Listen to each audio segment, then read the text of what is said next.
יכול להיות שהמוח שלנו מסובך מדי. מבחינה אבולוציונית, המוח שלנו לא הספיק להתאקלם למציאות החדשה. אני לא טובה מספיק, לא הולך לי, למה אחרים כן ואני לא, ואז המוח תמיד יענה תשובה לפי נוסח השאלה. הייתה תקופה מאוד ארוכה שהייתי שומעת הרבה לא, והייתי שואלת את עצמי מה זה אומר עליי. תשמעי, כאב שהוא נפשי ומתבטא באופן פיזי. כל אדם עושה את הכי טוב שלו בכל רגע נתון. למה אני תמיד נופלת לאותם דפוסים?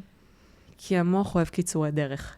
הגוף ממש מתמכר להתנהגויות מסוימות. זה כל תוצאה אוטומטית שחוזרת לנו בחיים, ואנחנו לא מצליחים להבין למה אנחנו מקבלים אותה. איך יכול להיות? זה מהיותי אני ראוי לאהבה. בלי תנאי. למה המוח שלנו עובד נגדנו, והאם יש מה לעשות עם זה? מורה ללר היא מאמנת, סופרת ומרצה בתחום ההתפתחות האישית, ובשיחה של היום ננסה להבין כמה השפעה יש לילדות שלנו על ההתנהגות שלנו היום, מה הצעד הראשון להתפתחות אישית, ואיך אפשר לדעת מה באמת מעכב אותנו. בלי עיכובים נוספים, אני יוב, וזה הפודקאסט של עשו. Live Active, Stay Unique. בואו נתחיל. יש איזה חוק לא כתוב כזה, חוק אצבע, שכל מי שמתעסק בהתפתחות אישית וביטחון עצמי, הוא לא מגיע לזה סתם. זה לא מגיע לזה בטעות, הוא סוחב איזה סיפור אישי. נכון. מה הסיפור שלך? וואי, מתלבטת כמה להעמיק פה. אני יכולה להגיד לך שגרתי בארצות הברית, בדיוק התחלנו לדבר על זה קצת. נכון. גרתי בארצות הברית 8 שנים, וחוויתי מלא ups and downs, רגשיים, מלא, יותר מדי. מה עשית שם? עבדתי במחירות. אוקיי. זה היה חלום שלי לעבור לארצות הברית, וניתנה לי הזדמנות, אז לקחתי אותה. ובכלל, כשאת עובדת במחירות, אז את מקבלת הרבה לא. נכון. והייתה תקופה מאוד ארוכה שהייתי שומעת הרבה לא, והייתי שואלת את עצמי מה זה אומר עליי. זה מה שרוב האנשים עושים, אבל אני מניחה שניכנס קצת לזה יותר לעומק כשנתקדם קצת עם הפודקאסט. אבל כל פעם שהייתי שואלת את עצמי מה זה היה אומר עליי, זה היה גורם לי להרגיש ממש רע, והייתי מרגישה רע כל הזמן, ועוד לא הייתי בעולם ההתפתחות האישית, אז לא ידעתי לזהות מה עובר עליי. אז הלכתי לרופא ואמרתי לו, תקשיב, אני מרגישה לא טוב. אני חושבת שיש לי... פיזית? את מרגישה לא טוב פיזית? תשמעי, כאב שהוא נפשי ומתבטא באופן פיזי. אני אמרתי לו, אני כל הזמן בדאון, אני מרגישה לא סבבה, אני חושבת שיש לי משהו לא מאוזן, הורמונלית, או לא יודעת מה, תעשה לי את כל הבדיקות האפשריות, כי לא הגיוני שאני מרגישה ככה סתם, כביכול, אני אסיים במרכאות עם האצבעות, בלי סיבה. והוא עשה לי בדיקות דם, האמת שבאמת היה חסר לי ויטמין D, שיש לזה קשר ישיר למצב רוח. וואלה. כן, אז מי שיש לו קצת דאונים, שיעשה בדיקות דם, שיבדוק שוויטמין D ברמה אופטימלית. אבל זה באמת לא עזר, זה לא היה זה. ואני זוכרת שקניתי ספר שנקרא אינטליגנציה חיובית, של שירזד צ'מין, ספר מדהים, הוא פתח אותי לכל העולם הזה. למה הספר הזה? כי מישהו קרא אותו והוא המליץ לי עליו. הכי פשוט. והוא פשוט היה ספר מרתק ברמות. ואמרתי, וואו, ואני זוכרת שהוא דיבר שם, הוא קרא לאזור הזה המוח החיובי, שזה קליפת המוח הקדם-מצחית. שהאזור הזה מתפקד כראוי, אז אנחנו הרבה יותר קל לנו לבסט רגשות, אנחנו פחות אימפולסיביים, אנחנו הרבה יותר חושבים בהיגיון. למשל ילדים, החלק הזה לא מפותח אצלהם, הוא למען האמת לא מסיים להתפתח עד גיל 25, ולכן הם נורא הורמונליים, הם נורא רגשיים, הכל אצלהם נורא קיצוני, נורא דרמטי, כי הם לא מצליחים לבסט את זה, החלק הזה עוד לא מפותח אצלהם. ואז ממש התאהבתי בזה, והלכתי בזה שאני אומרת, וזה הכוונה במוח, בחלקים של המוח, פתאום הצד החנוני שבי התעורר לגמרי. ואני זוכרת שהלכתי לחנות ספרים, ואמרתי לעצמי, אני חייבת למצוא עוד ספר על המוח, וקניתי ספר שנקרא Change Your Brain, Change Your Life, של דוקטור דניאל איימן. אני עכשיו גם בתהליכים להוציא, לתרגם את הקורס שלו, באישורו כמובן. ופשוט התאהבתי, עברתי אצלו הכשרה של מאמנת מוח, ואז גם למדתי NLP, ואז למדתי גם קואוצ'ינג, וזה פשוט התאהבתי בעולם הזה, כי האיכות חיים שלי עלתה כל כך הרבה. האיכות חיים שלי היום, לעומת לפני 10 שנים, זה שמיים וארץ.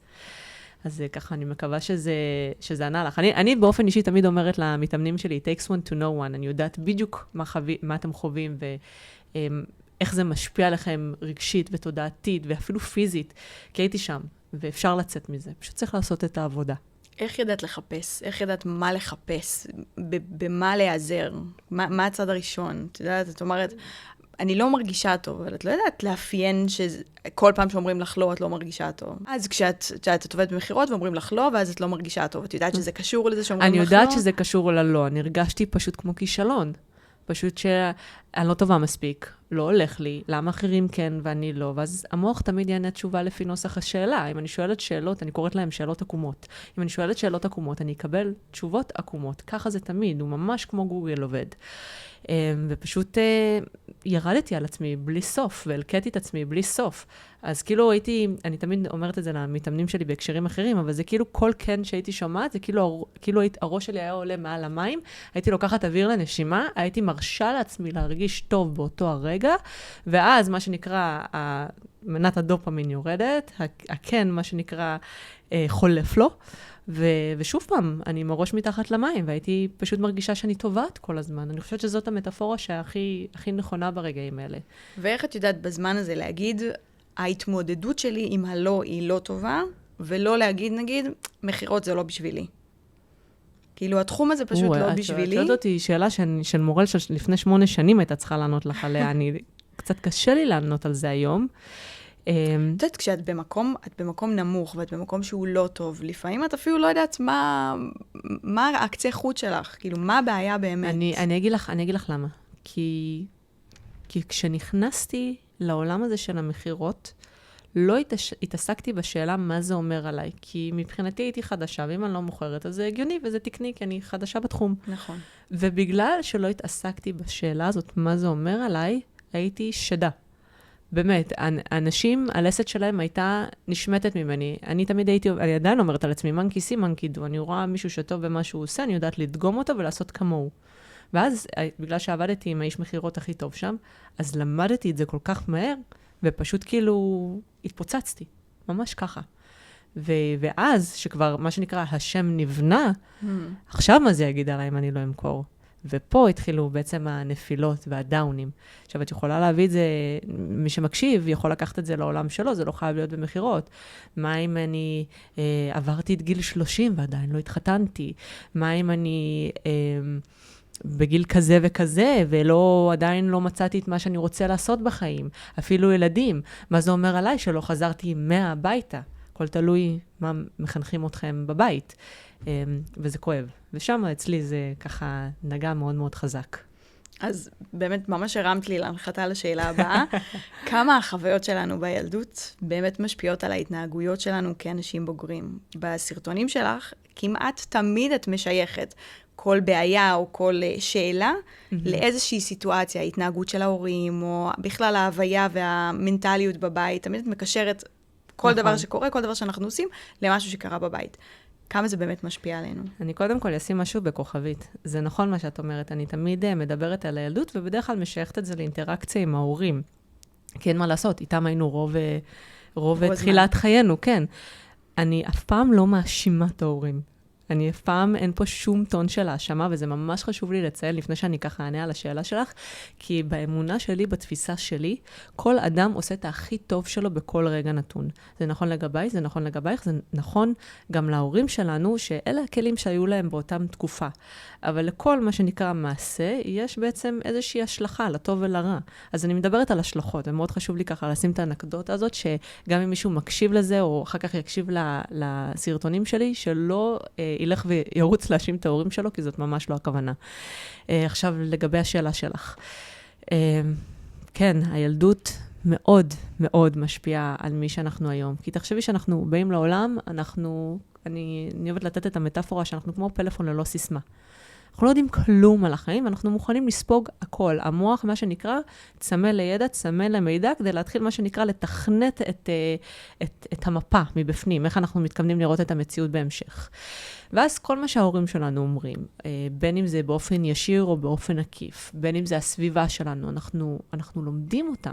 אנחנו ממש סופגים הכל, ואנחנו מאמינים להכל בתור ילדים, ומתישהו בערך בגיל 7-8, התודעה אומרת, יש גם זה מילה מטאפורית, היא נקראת הקריטיקל פקולטי, הוא בעצם מה שנקרא סוגר את התודעה ואומר, הבנתי, די.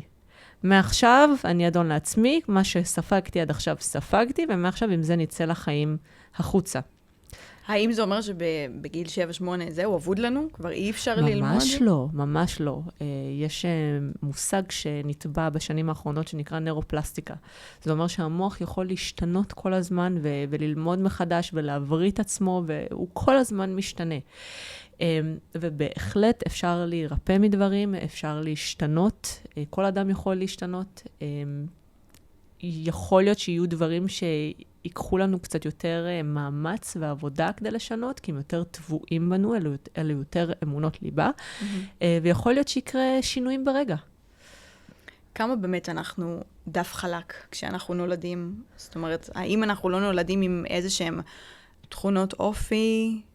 יכול להיות שכן. יכולת לאבד מידע בדרך כזו או אחרת דווקא? התשובה היא כן. יש איזשהו נטייה טבעית, גם תלוי בהיריון של האמא. זה גם משנה. אם האמא הייתה הרבה בסטרס, אם האמא אכלה טוב, זה מאוד משנה את המבנה של המוח ואיך שהמוח יתעצב. אני יכולה להגיד לך שלמשל הפרעת קשב וריכוז יכולה להיווצר למשל אמא שמעשנת. באמת? נכון. וואלה. כן, כן, כן. הפרעת קשב וריכוז יכול גם ממכה בראש, מהרבה סיבות. זה יכול להיות גנטי. כן, אז לתשובתך, כן, זה יכול להיות, אבל זה פחות התחום שלי, לכן אני לא רוצה להרחיב על דברים שאתה לא מתעסקת בלפני לידה. מלידה ועלה זאת אני. אז נולדנו לאיזשהו בית, להורים מסוימים, לכל מיני חוויות, ספגנו וספגנו וספגנו, ובאיזשהו שלב אנחנו מבינים שזה אולי לא ממש משרת אותנו. למה כל כך קשה לנו לשחרר מזה? שאלה ממש ממש יפה. כי בגלל שזה שירת אותנו בעבר, והמוח למד כי טוב, אז זה נטבע בנו. זה כמו ילד שצורח בבית שהוא רוצה, למשל, לראות טלוויזיה. הוא אומר, אם אני רוצה טלוויזיה, למשל הבן שלי, בוא ניקח את הבן שלי. הוא יגיד לי, אם אני רוצה טלוויזיה, לפעמים אני ארשה לו, לפעמים לא. נניח ואמרתי לו לא. אז הוא יגיד לי, אבל כן בא לי. זה המשפט שלנו, אבל כן בא לי. אני אגיד לו, אני מבינה שבא לך, אבל עכשיו אנחנו הולכים לאכול, אז עכשיו לא. אבל כן בא לי, אבל כן בא לי, אבל כן בא לי. אני מבינה, אבל לא. ואז הוא אומר, אוקיי, לא עבד. בוא נחליף טקטיקה, נעלה הילוך. ואז הוא מתחיל לצרוח. האמת שהבן שלי כבר מבין שזה לא יעבוד, אבל ניקח ילד רנדומלי, הוא יתחיל לצרוח ויתחיל לבכות ולצעוק ולקבל את כיף טנטרום. בעצם ילדים עם סלזמנים ממש טובים. ממש טובים. ממש, הם מאוד מודעים למה שהם עושים. אם אני, כהורה שלו, יסכים לו לזה, הוא יגיד, למדתי. ואז כל פעם שהוא ירצה משהו, הוא יבין שזה הכלי שלו להשתמש בו. עכשיו, אותו ילד יגדל, הוא ילמד שכלי ההתבחיינות זה כלי שעובד מאוד מאוד מצוין. אני לא מקבל את מה שאני רוצה, אני אתחיל להתבחיין. אני אתחיל להרים את הקול. אני אתחיל לצעוק. הוא יכוונן את הכלי לבגרות שלו בעצם. אז עכשיו הוא בצבא נגיד, והוא קיבל שבת, והוא יודע שאם הוא צועק או מתלהם או אלים, למשל, אז הוא כן מקבל את מה שהוא רוצה. אבל הוא בצבא, אז הוא קיבל עוד שבת, או כלא, למשל. הוא יבחר איזה מחיר, הוא מוכן לשלם. האם הוא מוכן לשלם האם הוא מתכוון לשמור את הכלי, ולוותר על השבת שלו, או מה שנקרא, לוותר על הכלי, ולהרוויח את השבת. ככה אנחנו כל החיים. אנחנו תמיד עושים אך ורק את מה שאנחנו רוצים.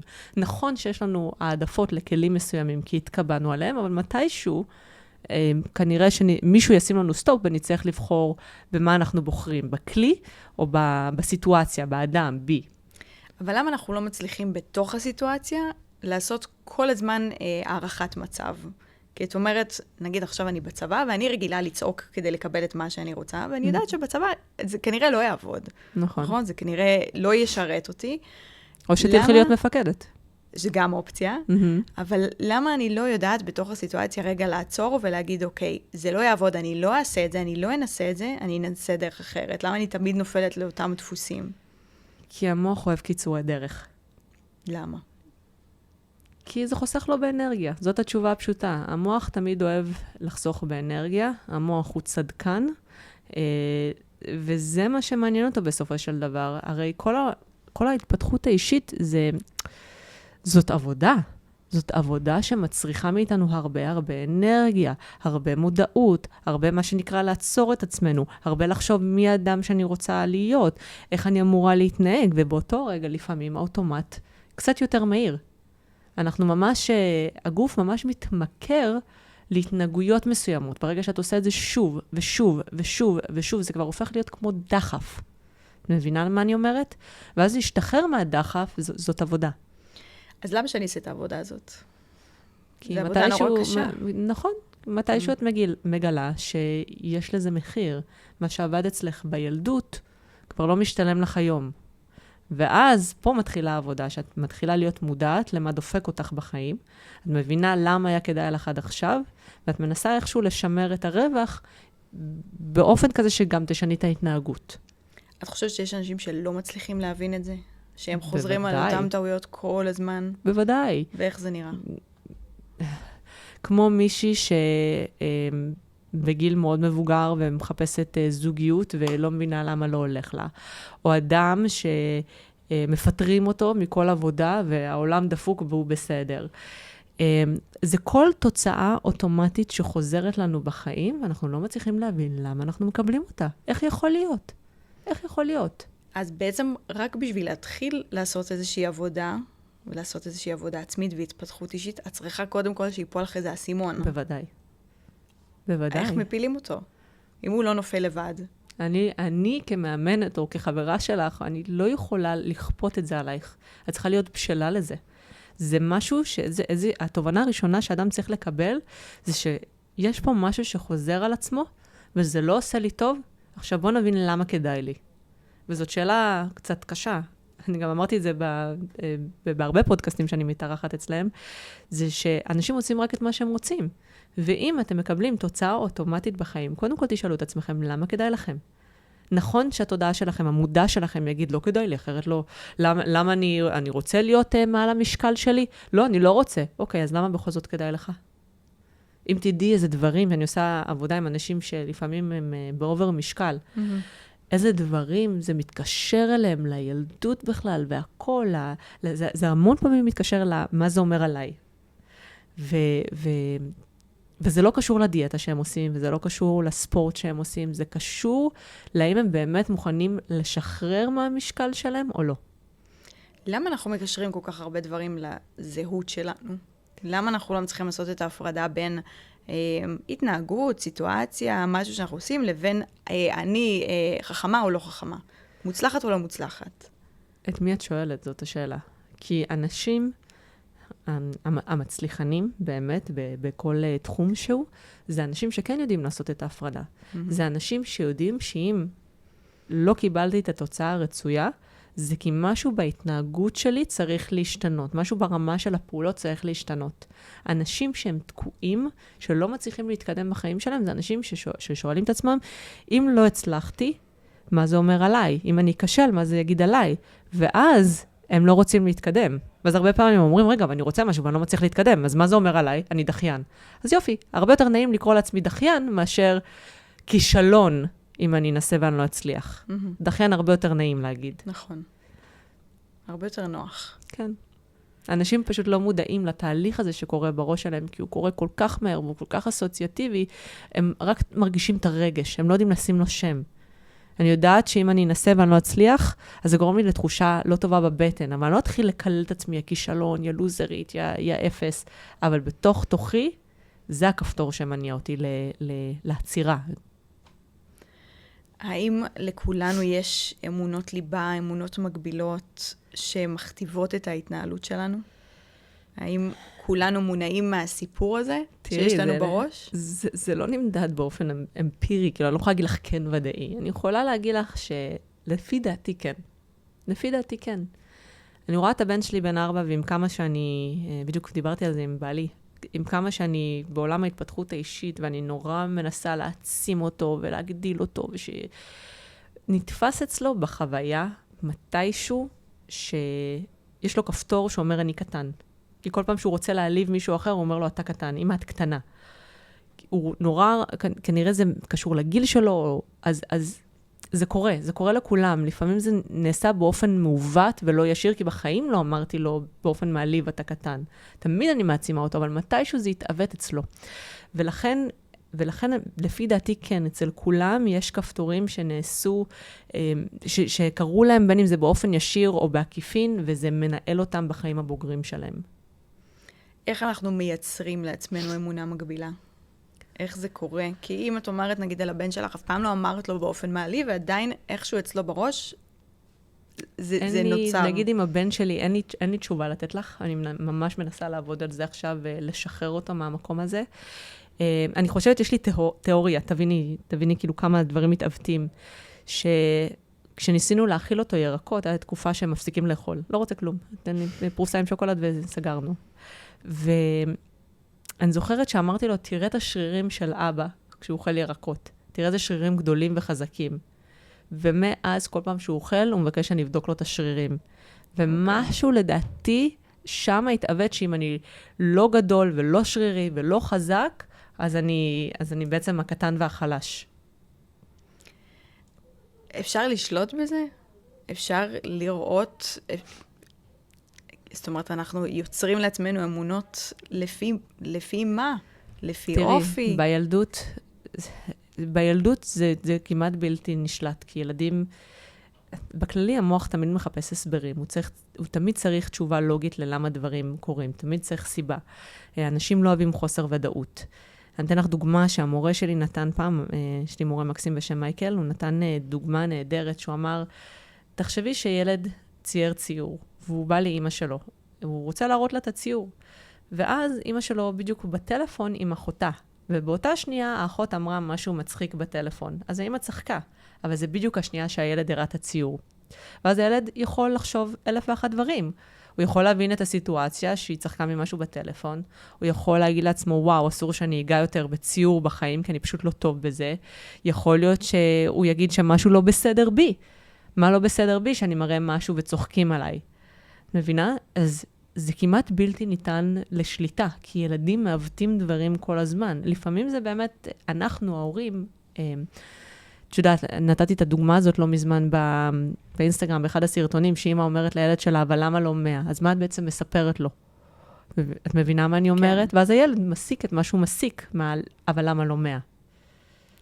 אז מכל סיטואציה, מכל חוויה, מכל בן אדם שאפילו עבר לידינו, זה לא חייב להיות הורים, זה יכול להיות בבית ספר, נכון? זה יכול להיות מורים, זה יכול להיות בחוג, נכון. זה יכול להיות בכל סיטואציה. אנחנו אוספים כל מיני נכון, משפטים. תחשבי שילדים מנסים להבין מה זה העולם, ומי אני בתוך העולם הזה. מי אני? מה השווי שלי? מי אני רוצה להיות? איך העולם מתנהל? מי מקבל יותר? מי מקבל פחות? ואז ילדים אוספים את כל הנתונים האלה, ומתקבעים אצלהם אמונות. עכשיו, זה לא אומר שגם כמבוגרים אנחנו לא יכולים להתקבע אצלנו אמונות חדשות, אבל כמבוגרים יש לנו יכולת יותר לעמוד דברים, יותר לשפוט דברים. אנחנו פחות לוקחים את הדברים as is, וילדים לוקחים את הדברים as is. הבן שלי פעם אחת רצה, שישבנו לאכול, נתת הרבה דוגמאות שלו היום, הוא לקח את המכונית ובא לשים את זה בכוס שתייה. ואז אמרתי לו, לא, אל תעשה את זה, זה כאילו, אתה שותה מזה. אז הוא אומר, למה לא? ואז אמרתי, איך היא תסבירי עכשיו חיידקים, דברים כאלו, הוא היה אז בין 2.5-3. ואז אמרתי לו, כי המכונית לא עשתה מקלחת. במשך שנה הוא לקח את המכוניות ועשה לה מקלחת כל ערב. כי הוא הבין שככה צריך להתנהג. וזה נראה לי הגיוני. נכון. זאת אומרת, זה לא מגוחך בעיניו. הם לוקחים את הדברים as is, ממש פשוטו כמשמעו. ואז גדלת, אבל את לוקחת את האמונות האלה איתך. נכון. את יודעת, אם אמרו לך, חזרתי מבחן וקיבלת 90 ולא 100, אז את לוקחת את האמונה הזאת, ועכשיו את בן אדם בוגר שמתקיים בעולם. איך זה יכול להשפיע עלייך? יכול להיות שתיווצר אצלי התדמית, או התחושה שאני אמורה לשמור אצלי את התדמית של אני החכמה. אם אני לא הכי חכמה, אני לא רוצה להיות בחדר. ואם אני אהיה בחדר ואת תהיה יותר חכמה ממני, מה זה יגיד עליי? ואז שם האנשים נסגרים. הם לא אותנטיים, הם לא מצליחים להיות הם, כי הם היו עסוקים עד עכשיו ולשמור על תדמית מסוימת. אם הם לא מצליחים לשמור על התדמית, הם ישר מרגישים כמו כישלון. הרבה פעמים גם, אני עובדת הרבה פעמים עם דפוסי ריצוי, ואנשים כל הזמן מנסים לשלוט בתפיסה של האדם האחר כלפיהם. ואז הם כל הזמן שואלים את עצמם, מי אני צריך להיות עכשיו? הם לא בטוחים איזה דמות הם אמורים להיות כרגע כדי לרצות את הצד השני. כי הם למדו שאני, הדרך היחידה לקבל אהבה זה בריצוי. אז הם שמו עליהם את התדמית של הילד הטוב, והם משחקים על זה. מי אני צריכה להיות? כמה טוב אני צריכה להיות עבורך? מי אני צריכה להיות עבורך? מתי אני צריכה לצחוק מהבדיחה שלך? מבינה? בסוף אבל אנחנו יצורים חברתיים, ואנחנו רוצים כל הזמן, זה קריטי שיקבלו אותנו ויואהבו אותנו, ושנהיה מוקפים באנשים, גם פעם וגם היום. האם זה לא הגיוני שאני ארצה שיהיה לך נעים איתי, אני ארצה שתאהבי אותי? נכון. עכשיו אני יושבת איתך, יהיה לנו יותר טוב אם את תאהבי אותי ואני אוהב אותך. נכון, אבל... אז איפה עובר הגבול בין אני מתאימה את עצמי? שאני מוותרת על עצמי. מה זה אומר? זה אומר שאם אני מוותרת על הערכים שלי, על הצרכים שלי, או על הרצונות שלי, כדי שאת תקבלי אותי, פה עובר הגבול. אני נורא מאמינה באסרטיביות. אסרטיביות, סליחה. ווין ווין. אני רואה אותך, מקשיבה לך, מכבדת אותך, רוצה בטובתך, מקדשת את מערכת היחסים בינינו, אבל גם את עצמי. גם אני צריכה להיות במקום טוב פה. ואם אני לא מרגישה בטוב פה, כנראה שהמערכת היחסים הזאת תלך למקום של ריצוי. איפה עוד זה יכול לפגוש אותי, האמונות המקבילות האלה? כל מקום. כל מקום. בכל דבר שאני עושה בחיים. כן. בדרך כלל אנשים זה פוגש אותם במערכות יחסים, או בקריירה, או כסף, או חברים. אלה המקומות העיקריים שבדרך כלל זה תופס אנשים. יש כאלה שגם בדימוי עצמי, בגוף, בלרדת במשקל, גם שם יש הרבה פעמים אנשים שחווים קושי, איזושהי התנגדות, שבאמת ניסו את הדיאטה הזאת וניסו את הדיאטה הזאת, ושום דבר לא עובד. הרבה פעמים זה נופל על המקום הרגשי, אם לא כל הזמן, בעיניי. ואיך אני יודעת לזהות שזה מגיע ממשהו שעוצר אותי מבפנים, ולא משהו שהוא באמת קשה וקשה לי להשיג? שוב פעם, תוצאה אוטומטית. אם המודע שלך רוצה משהו אחד, ואת מנסה להשיג אותו, ונתקלת באיזשהו קיר חוסם, ואז הולכת מנסה עוד הפעם, ועוד פעם קיר חוסם, אז זה מה שקורה. יש שם משהו שמונע ממך להשיג את זה. הדרך שבה אני מתארת את זה למתאמנים שלי, זה, כאילו תחשבי שיש לך איזו מטרה, שהיא נורא רחוקה, ואת מסתכלת עליה, ואת אומרת, אוקיי, אני רוצה אותה. ואת רצה, ואז את אומרת, אוקיי, בוא נראה איפה אני, מסתכלת, עדיין אותו מרחק. לא קיבלת. ואת אומרת, אוקיי, אני מנסה שוב. ושוב פעם מנסה, ואת שוב פעם נעצרת, ואת מסתכלת על המטרה, ואת אומרת, איך יכול להיות? איך אני עוד פעם לא משיגה את זה? איך עוד פעם זה נשמט לי מבין הידיים? ואז התפקיד שלי, זה בעצם להראות להם על מה הם רצים. הם רצים כמו על גלגל עכברים שקוף כזה, והם לא מבינים למה הם מקבלים את אותה תוצאה, זה כי הם רצים במקום. והתפקיד שלי, זה לבוא, זה ממש להוציא אותם מהגלגל הזה, ולהגיד להם, תראו על מה רצתם. עכשיו, הגלגל הזה שלכם, מתנה לכל החיים. אמונות ליבה הם בדרך כלל מושרשות אצלנו כל כך חזק, שהם מה שנקרא המתנה שלנו לכל החיים. רק שעד הנקודה הזאת, שלא ידעתם מה עוצר בעדכם, זה שלט בכם. עכשיו אתם יודעים מה מפעיל אתכם. תשלטו בזה אתם.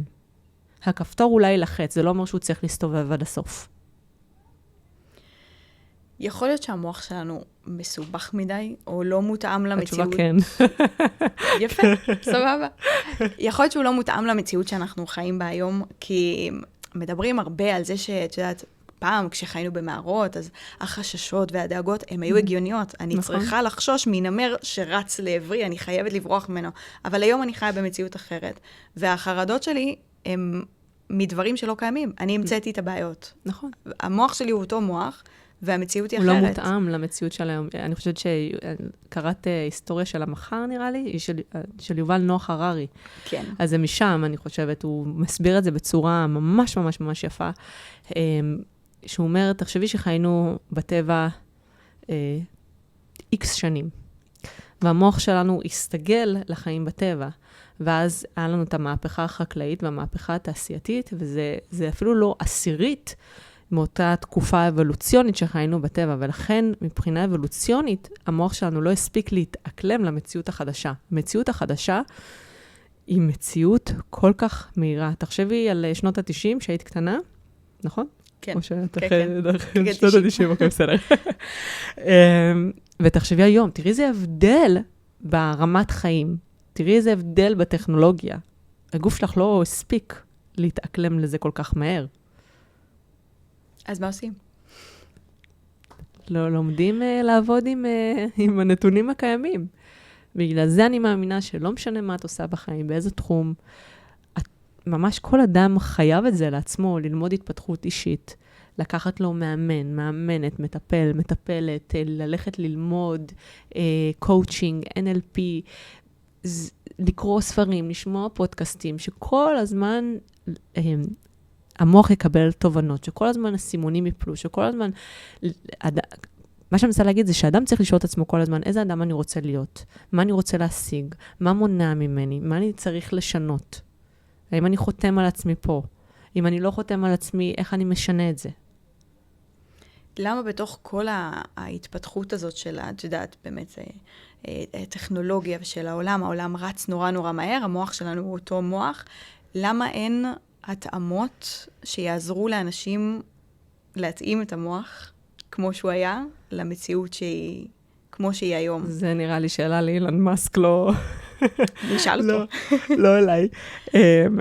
את שואלת בעצם למה אין... למה אין, את יודעת, למה לא מלמדים אותנו בבית ספר? למה לא? למה זה כאילו, זה נורא נגיש, זה נורא נגיש במדיה, אבל למי שמחפש את זה. נכון, זאת שאלה מאוד מאוד מאוד טובה. אין לי תשובה על זה. אני לא יודעת בחיי למה לא מלמדים התפתחות אישית את התלמידים. אם אני צריכה ככה תשובה מהמותן, אני חושבת שפשוט הרבה יותר קל לשלוט בהמונים ככה. אני חושבת שכל אדם יהיה אדם מפותח, מה עכשיו? יותר מדי בלגן. יותר מדי, מה עכשיו? כולנו נהיה עשירים? לא מתאים. לא מתאים, כן. אבל זה באמת מרגיש לפעמים, כאילו המוח שלי שם לי רגליים. נכון. במציאות הזאת. נכון, חד משמעית, זה רק את. זה נורא מתסכל. זה רק אנחנו אחראים לחיים של עצמנו. וכן, זה מתסכל, אבל אני מאמינה שאת יודעת, אני מאמינה שאנחנו באים לעולם הזה כדי ללמוד שיעורים מסוימים, וכדי לחוות חיים מסוימים, וכדי להתגבר על מכשולים מסוימים. ולכן זה לא היה העולם שלנו אם הכל היה קל וורוד. זאת אומרת, אנחנו חייבים את הקושי. אני לא חושבת שאנחנו חייבים, אבל אני חושבת שזה built in עם החיים האלה, וזה כרגע מצב נתון, ונתעסק בדברים שבשליטתנו, ואם יש לנו אתגרים מסוימים, אז לא לחשוב החיים קרו לנו, אלא החיים קורים עבורנו, ומה אנחנו עושים עם זה? איזה שיעור אנחנו לוקחים מזה? אני רוצה לחיות בשלום עם המוח שלי.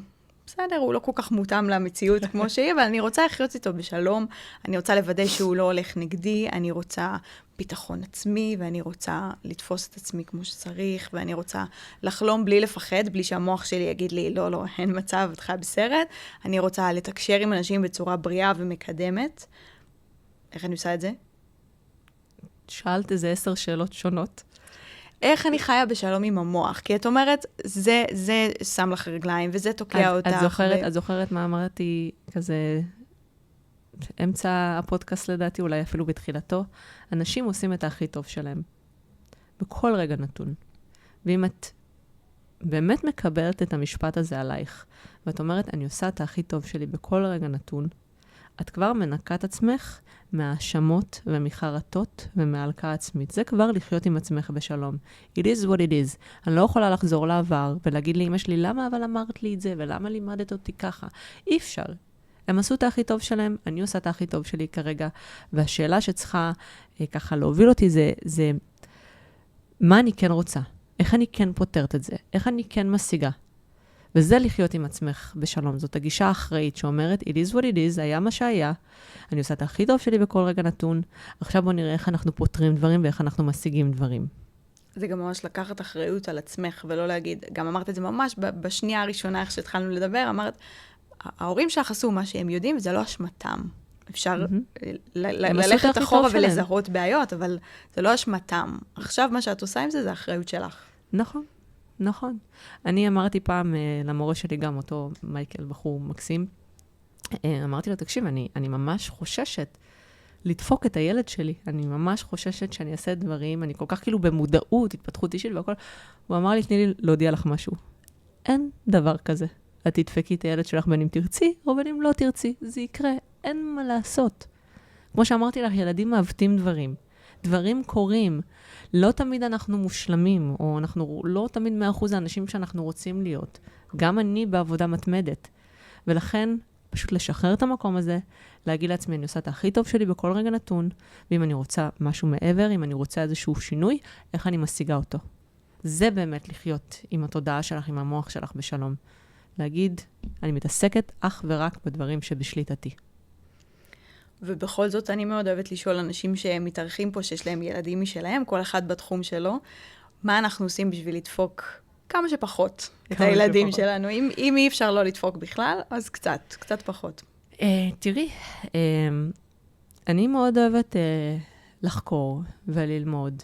אני כל פלטפורמה שאני יכולה, טיק טוק, אינסטגרם, פודקאסט, אני אוהבת להקשיב לאנשים שזה התחום שלהם, איך להעצים ילדים ואיך לתרום לילדים. אני כל הזמן, באמת כל הזמן לומדת. ואני באמת משתדלת גם שם לעשות את הכי טוב שלי. אני יודעת שגם עם הילד הראשון זה לא כמו הילד השני, אין מה לעשות. זה שונה, אני אדם שונה, ואני באמת משתדלת לעשות את הכי טוב שלי, וללמוד כמה שאפשר, ולהשקיע בילד שלי כמה שאני יכולה. אני יכולה להגיד לך סתם דוגמה, שאמא שלי באמת היא אישה מדהימה. היא ממש הקריבה את החיים שלה בשבילי, נתנה לי הכל מעל ומעבר. גם זה, למשל, יכול לדפוק ילד. עד גיל מסוים, אני חשבתי שכאילו, מה זאת אומרת? העולם סובב סביבי? לא, כל מה שאני רוצה. הבני זוג שלי היו נדפקים ממני. הם היו אומרים כאילו... מה את רוצה? מה את רוצה? מה זאת אומרת? אני רוצה. אז מגיע לי. כי הייתה לי אימא שמה שנקרא ויתרה על עצמה בשבילי. ואז את מצפה שכולם יעשו בדיוק שתודה. הייתי, היום אני כבר לגמרי במקום אחר. אני מדברת איתך שנות ה-10 שלי, או תחילת שנות ה-20 שלי כזה. כן. כשאת מסתכלת, נגיד, על הורים אחרים בגן של הגדול או של הקטנה, מה את עושה אחרת? כשאת מדברת... אני לא יודעת להגיד לך. לא יודעת להגיד לך, אני לא... אין לי מושג, אני פחות מסתכלת על זה. אני יכולה להגיד לך שפעם אחת עברתי ברחוב, לא הכרתי אותם, אבל ראיתי איזה, אני מניחה לפי הפערי גילאים שהיא הייתה סבתא שלו, דווקא לא אמא שלו, והילד בכה, והיא פשוט צעקה עליו, תפסיק לבכות, וזה כל כך חרה לי. כאילו, ילד לא יכול לבסט את הרגשות שלו. גם לבן שלי אני אומרת, מותר לבכות, לא להתבכיין. אני לא אוהבת את הכלי, כי התבכיינות זה כלי, בכי זה תסכול. מותר לך לבכות. לא אכפת לי אם אתה בן, אם אתה בת, אם אתה כלב, מותר לך לבכות. אם אתה מרגיש משהו, מותר לך להרגיש אותו. אריסטו נראה לי אמר, מותר להרגיש כל רגע, שאסור להתנהג כל התנהגות. מהמם. אז לי אישית זה נורא חרה, כאילו מה את מספרת לו שהוא בוכה ככה? ואת אומרת לו, אל תבכה, ואת הולכת מטר לפניו. אז זה משהו שלמשל נורא חרה לי. את מרגישה שכל הידע שיש לך לפעמים מקשה עלייך עם הילדים? שאת... רגע, אני אגיב ככה, או שאת ממש יודעת מה להגיד? אני ממש לא יודעת תמיד מה להגיד. זה חדש לי הורות. אני גם בלי אחים ואחיות, אני בת יחידה, אז את יודעת, זה לא משהו שגם חוויתי מהצד. גם פה אני משתדלת לעשות את הכי טוב שלי, אבל אני יכולה להגיד לך שמהספר אינטליגנציה חיובית, מה שהמלצתי עליו, לקחתי תרגיל מדהים שאני עושה עם הבן שלי, שאני שואלת אותו, קוראים לו ג'ורדן, אז אני אומרת לו, ג'ורדן, למה אני אוהבת אותך? זה בגלל שאתה כל כך יפה? אני בכוונה שואלת את זה, כי הוא באמת ילד טפו, וואו. בטוח. ואז הוא אומר לי, לא. כי אני רוצה שיבין שלאהבה אין קשר למראה החיצוני שלו. ואז אני אומרת לו, זה בגלל שאתה עזרת לאמא לסדר את המשחקים שלך? אז הוא אומר לי, לא.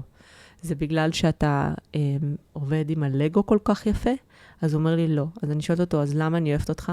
ואז הוא למד להגיד, כי אני ג'ורדן. כי עצם היותי... וואי, זה מהמם. כי עצם היותי אני ראוי לאהבה, בלי תנאי.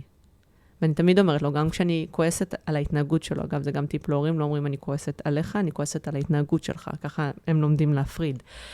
ואז אני אומרת לו, שתדע לך שאני מאוד כועסת על איך שהתנהגת, אבל אז אני מחבקת אותו, אבל אני עדיין אוהבת אותך. שלא יהיה בכלל קשר בין כעס לאהבה. אתה אהוב ללא תנאי, גם שאתה מרגיז אותי. מדהים. מורל, למי שצופה בנו ביוטיוב, אני אוסיף לינקים לכל המדיה שלך פה למטה בתיאור, אבל למי שמאזינה בספוטיפיי, איך אפשר לחפש אותך? אין הרבה מורל אלר. נכון. רק תהייתי לנו את זה כדי ש... מ"ו רש, א' למד, הלר א' למד רש, באינסטגרם, בטיק טוק, פייסבוק תדלגו עליו, אני כבר לא שם שנים. די, זה ישן. כן, יש לי אתר אינטרנט, וזהו, ואני שם אני פעילה. ומומלץ מאוד לעקוב. תודה, גם בטיקטוק וגם באינסטגרם. מורל, תודה רבה. תודה לך על האירוח. תודה רבה שבאת, איזה כיף.